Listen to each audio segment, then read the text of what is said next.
Hello, good evening, good day, good afternoon, good morning, wherever you are in the world. Welcome to the Black Belt Academy of Surgical Skills. My name is David O'Regan. I'm a cardiac surgeon in Yorkshire in the United Kingdom.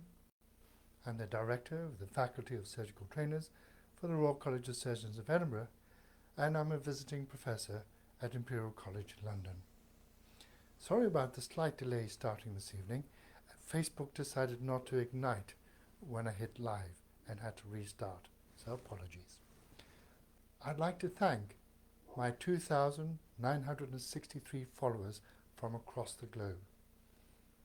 Thank you very much. If you're returning, welcome and thank you. And if this is your first time for the Black Belt Academy of Surgical Skills, thank you very much for joining us, and I hope you follow the program. I have special thanks this evening to Surah from Baghdad, who sent me pictures and video of her dissecting with scissors an aubergine and taking out seeds from an aubergine with forceps. Likewise, Kamral from Dhaka in Bangladesh has sent me pictures of him stitching on a suture pad. The stitches look lovely, and I'd recommend that you practice your stitching on organic material like the banana. And thank you Vlad from Romania, who sent me pictures of him having taken the skin off a side of salmon with a knife, and then a lovely video of him stitching a banana. I can't tell you what joy this brings to me to see you practicing, and I'd encourage you to send me pictures, and I'll be delighted to reply and comment on those pictures to you individually to hopefully improve your skills. We left last week talking about the importance of standing up properly and holding your arms such that your hands are optimized because your arms are in a functional position. To reiterate, that is that your shoulders are relaxed, your elbows by the side, they're slightly extended, and your hands are palmar flexed, as in a puppet. And actually, this all comes down to the total concept of ergonomics, which is the scientific study in relation to the environment, but more particular, the adaptation of tools and machines to fit the individual so that he or she may work with maximum efficiency. And that's what I'm trying to do, is to teach you how to hold and use your instruments such there's maximum efficiency. Now what is interesting, I've been looking at the principles behind the designs in ergonomics. And what's interesting, that ergonomics also includes human factors, your physiological well-being, as we discussed last week, but also your psychological state. It includes the anatomy, the physiology, and the shape and feel of instruments. So looking through this list of the 10 principles in ergonomics that I'd like to share with you. First is work in a neutral position. And there you go. This is exactly what I'm saying. We're working in a neutral position with the shoulders down and elbows by the side and hands palmar flexed. All right? So decrease the need for excessive force. And at the same time, it says minimize contact stress.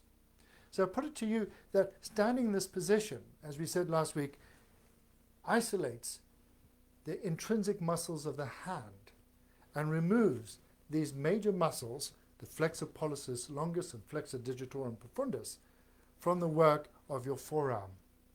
So in other words, you're reducing the contact stress, which is another principle of ergonomics. The other thing they say in ergonomics is work at a proper height. And we discussed the height of a table. And of course, you adjust the height of your stool for playing a piano, or typing, or playing any instrument.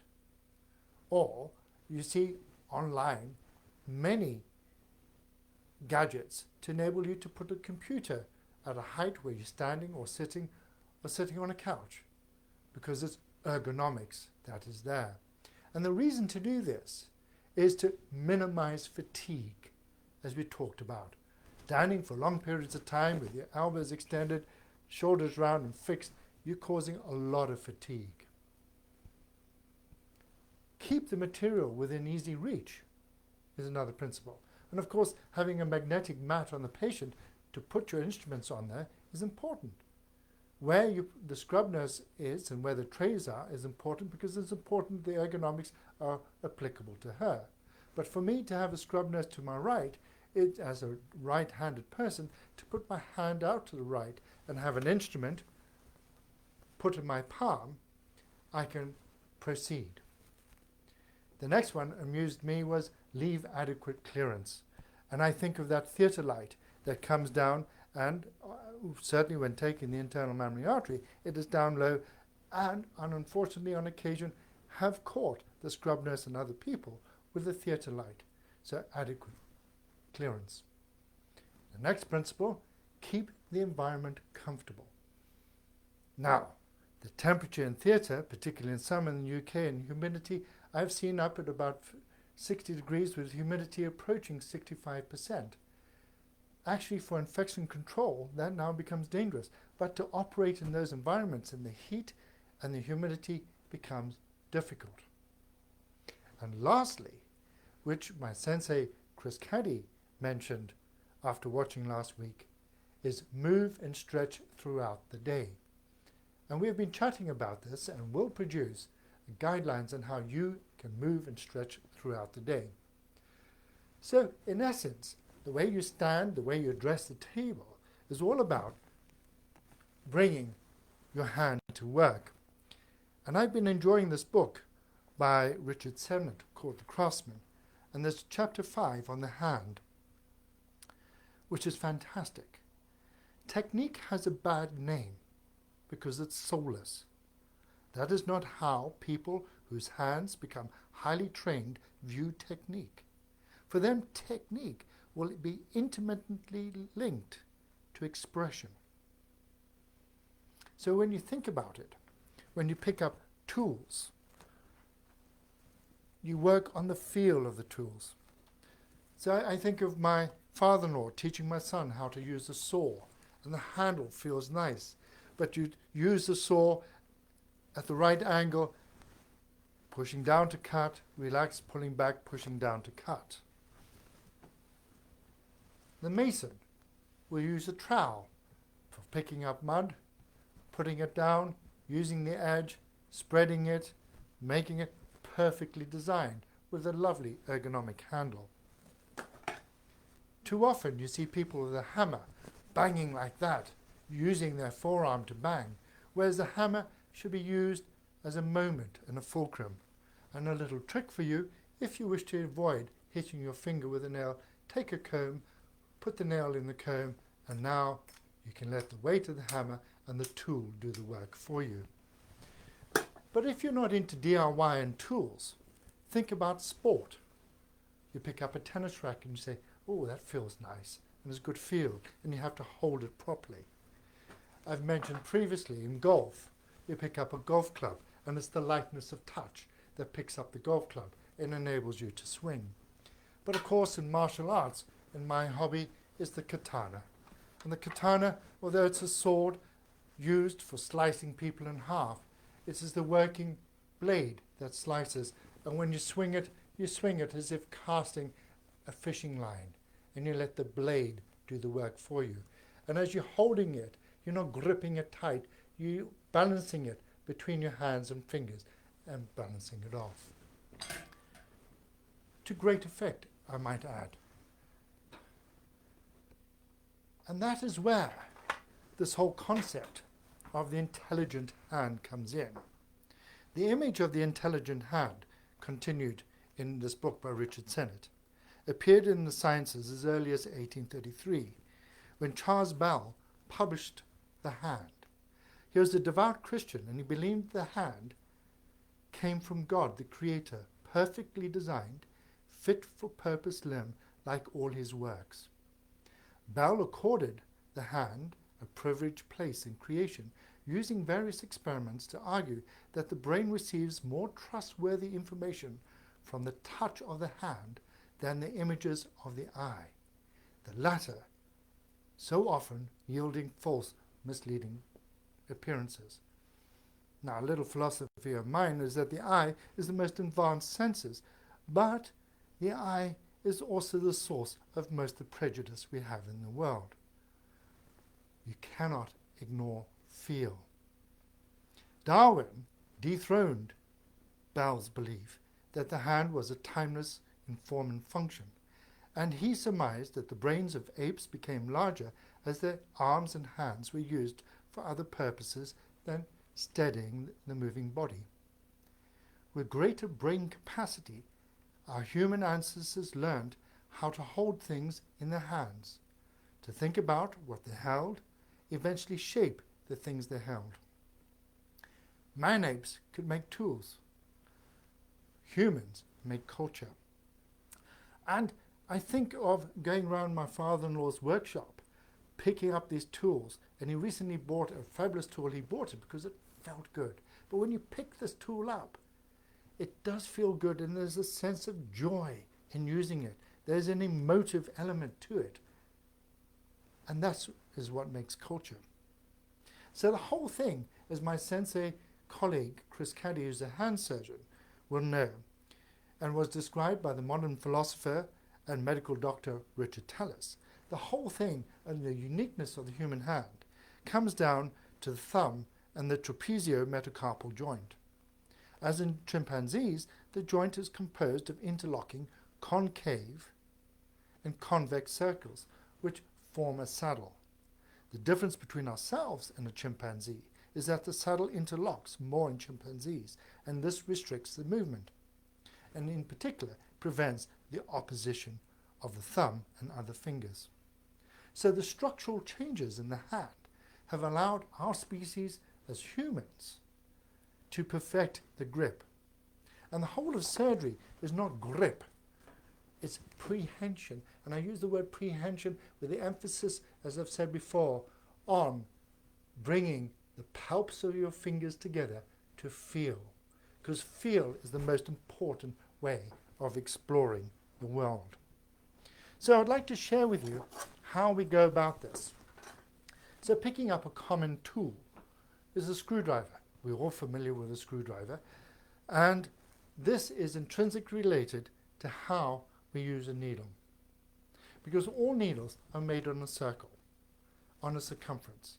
And in order for that needle to go in and out of the tissue perfectly, it's got to go in and come out at 90 degrees. And why 90 degrees? Because 90 degrees is fourth part of a circle. Now I like this because you and I are walking in an environment where we're surrounded by 90 degrees. If you look at my banners behind me, you can see that's 90 degrees. And we did a study, well, Mohammed did a study, where we looked at people's perception of 90 degrees, and we're hardwired to 90 degrees because it's around us. And that's the fourth part of the circle. So the 90 degrees is important in the basic alignments of the needle to the tissue and across what you want to stitch, as I'll demonstrate when we go to overhead. The important part is that the needle has to rotate through the tissue. Now, the best way to achieve rotation in the functional anatomy of your arm is pronation, supination, where the radius folds over the ulna. And I've drawn on there the angle of rotation from the common flexor origin to the junction between my index finger and my middle finger. But you know this as well, because if you get a screwdriver, a tool ergonomically designed to sit in your hand and the ball of your hand, and it feels good, doesn't it? But if I hold this out to you and I go pronate, supinate, that is easy. And what is great about the upper limb is that the shoulder and circumduction with flexion of the elbow enables you to get this pronation and supination in every situation you want. And I laugh, I akin this to an IKEA flatback, or working on an engine, or any awkward place. Your arm and function will enable you to do that. So in that regard, when you pick up an instrument, the important thing is to align your needle holder with that axis of rotation. So I'll demonstrate that to you by putting a straw in a needle holder and showing you. All right, so there you go. That is full pronation. Watch the straw and you see I'm holding it on that axis of rotation, full pronation, and I'm going all the way around, and there you go. That's probably 250 degrees. But if I actually put my fingers through the ring tips, you see my pronation's already limited, and I'm taking it round and I'm not cheating, and I'm limited there. And I think I'm probably getting just over 180 degrees. So the smoothness of the rotation occurs because you're using your instrument in the flat of your hand. Now, to hold it properly, you hold it like a benediction sign. So you put it in your hand, you fold your ring finger, fifth finger over the instrument, and you note the palp of my fingers are applied to the instrument. My thumb is applied to the instrument, and my index fingers is extended, reinforcing the proprioception and the feel, because the whole thing is about feel. And Sam closed a fantastic aorta and did a beautiful job with equally measured stitches on closing the aortotomy, and did a lovely job in aortic valve repair. And as we were coming on bypass and the pressure increased, the whole thing began to unzip. And I suggested I better come round to actually help him with this. And as I picked up the needle holder and took my needle through the tissue, I knew exactly what the problem was, confirmed on histology later. This man had severe cystic medial necrosis, and my needle went through the tissue like a knife, hot knife through butter. You could not feel the tissue. And that is it. That's the difference between a technique and what craftsmen would call the feel. So anybody, a carpenter, would feel the wood and appreciate the grain. In the same way as a surgeon should feel the tissues and appreciate the resistance. And you can only do that by holding it properly. So what does this mean, and how you align things? So I'm taking you to the overhead camera. As I explained, is that all needles are created in a circle. And imagine that's the needle going through the tissue, and I took a tangential slice through the tissue. If the needle has gone through cleanly, the suture should sit cleanly in the hole. Whereas if I was clumsy drawing it out or taking it in, the suture will sit within the hole. But you see here, we have a space. And that space in cardiac surgery is a sweating anastomosis at best, or in vascular surgery, a spurt, and in general surgery is a microabscess as well. And that is problematic. So part of this ergonomics is understanding the anatomy. The working shaft of the needle is in the middle, and your needle holder should be applied just beyond the halfway mark. You should never touch a needle holder near the point, and never near the swage where the suture is going in. And this applies to no matter what size needle that you use. Now the important part of mounting a needle is that it's got to be mounted, part one, in the middle, or just beyond the middle. The second part is there should be no space between the tip of the needle holder and the shaft. It should be continuous. And in fact, a little secret for mounting it is you either hold it in the packet and take it out like that, or you mount it against your finger and you keep that plane. Now, I just want to demonstrate something very important. I'm going to take this needle through the tissue, and the angle is important. Now, if I'm sitting down, I'm justified mounting the needle at 90 degrees to the end of my needle holder. and the alignment is 90 degrees across what you want to stitch and 90 degrees into what you want to stitch. And you take your needle through the tissue all the way, and it should come out 90 degrees opposite where you put the needle in. Okay, so that alignment with my wrist and elbow at the same level is about right. But watch what happens when I stand up. And as I stand up, my wrist is lower than my elbow. And note that the sagittal plane is lost. That needle is no longer at 90 degrees to the tissue. So this comes back to that angle I emphasized between the forearm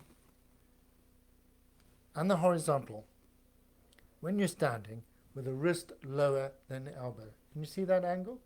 That angle is equivalent to that angle to mount the needle. So your first principle, and I know looking at any trainee operating, is to make sure that your needle is mounted correctly. 1, it is just beyond halfway. 2, there is no space between the tip and the shaft. And 3, it is angled out. This applies even if I use a Castro's and I take a 7/0 needle to it as well. No matter the size of the needle, the positioning and the angles are equally important. And I know, looking at my trainees, whether a stitch is going to be a good stitch or not simply by watching the mounting of the needle and how they bring it in before they make the stitch. What I've noticed is, particularly with continuous stitches, is that this angle drifts back to the horizontal. And without knowing it, the trainee or the inexperienced surgeon is finding themselves contorting the body into funny positions to compensate for the fact they did not address that angle. So it's very simple, really. And what I teach in the Black Belt Academy and published on is the fact that it's all about the setup. And this is where ergonomics comes into play. And we don't teach this in surgery. If you want to stitch quickly, I don't want you to stitch fast, because the time it takes you and me to put a needle through the tissue like that is exactly the same. Okay? But the time it takes you to do that again is different. And that is because you have not attended to what I call the diastolic element.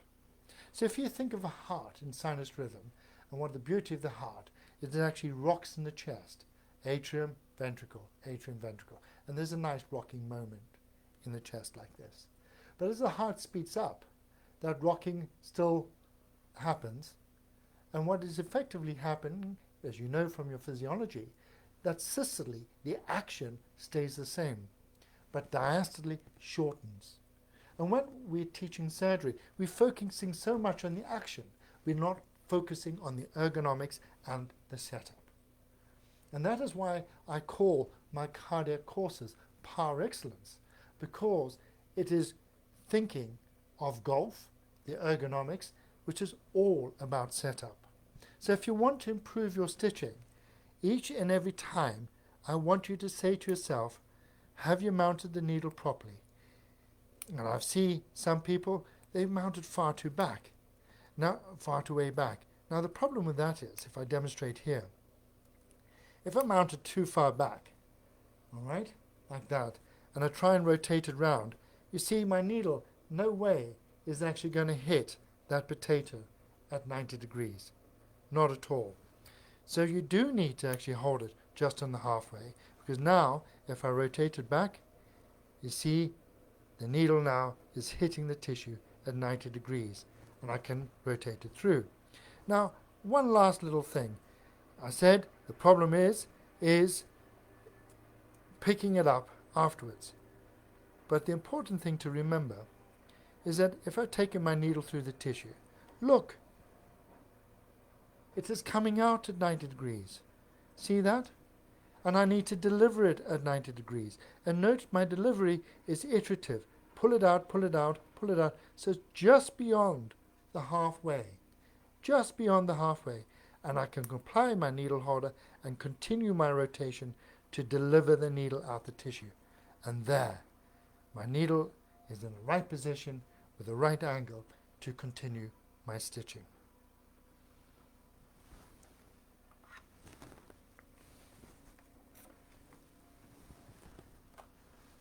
So, simple, isn't it? It's all about ergonomics and feel. And it's interesting that many of the surgical instruments we use have names of surgeons, and they've designed these along how the instrument feels and functions. This is the most important element to all your surgery and all your instruments. So, McIndoe has scissors, DeBakey has forceps. Respect the people who actually had the foresight and thinking to design these such they feel correctly. There was an incident in our unit when I had the pleasure of appointing 2 new colleagues. And this was 10 years ago. And as you know, with coronary surgery, you're dealing with 2mm vessels. So during your training, you get used to using a particular instrument in size and shape because that's what muscle memory is all about. And the sad thing is that the hospital did not condescend to buy their own instruments.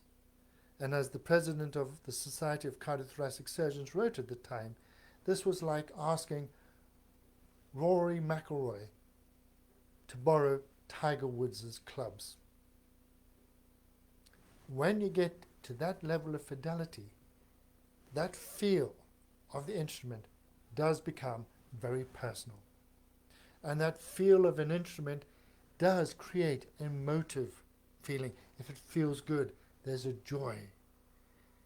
And that's when technique becomes an art. And that's what developing the craft is all about. I hope this has made sense to you. Please continue to send me pictures of your practice. It gives me joy seeing them. I will respond and give you some advice. Please spread the word. We had 2,963 followers. I'd love to break the 3,000 barrier. We've had some suggestions. One, my sensei colleague, Mr. Caddy, and I are going to put together some exercises and thoughts about moving and stretching throughout the day. This was number 10 in the principles of ergonomics. And one of my followers also asked, what about communication? Because that is a basic skill. And I think that's a very pertinent point, and I'll come back to that. I remember doing my primary FRCS, and the surgeon leading the course said, why do surgeons speak like this? I do not have a script for these sessions. This is not recorded, this is completely live. But I hope I go through the 20 minutes without hesitation, deviation, interruption, or repetition. That is my mantra, and that is where the flow and rhythm of surgery and communication begins and ends. Thank you very much indeed for joining the Black Belt Academy of Surgical Skills. I'll see you next week as we continue to explore the stitching, and I hope it makes sense to you, and I'd like to see your practice. Good night, good day, good morning, good afternoon. Thank you, and be safe.